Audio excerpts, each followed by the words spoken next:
রাজনৈতিক দলগুলো প্রত্যেকের নিজস্ব অবস্থান থেকে একটা নতুন রাষ্ট্রের স্বপ্ন দেখেন, সেটাই স্বাভাবিক।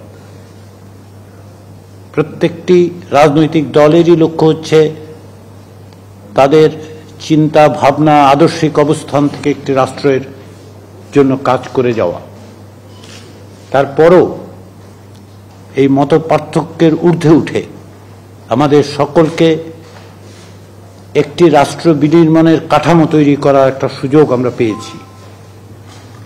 সেখানে আমাদের প্রত্যাশা, জনগণের প্রত্যাশা, নাগরিকের প্রত্যাশা, যারা প্রাণ দিয়েছেন তাদের প্রত্যাশাকে ধারণ করে আমরা যেন একটা গণতান্ত্রিক সমাজ, গণতান্ত্রিক রাষ্ট্র তৈরি করতে পারি, সেই চেষ্টাটাই হচ্ছে জাতীয় সনদ তৈরির চেষ্টা।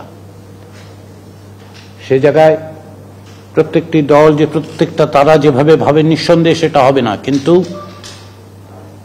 ছাড় দিয়ে আলোচনা করে জাতি, রাষ্ট্র, জনগণের স্বার্থকে ঊর্ধ্বে তুলে ধরে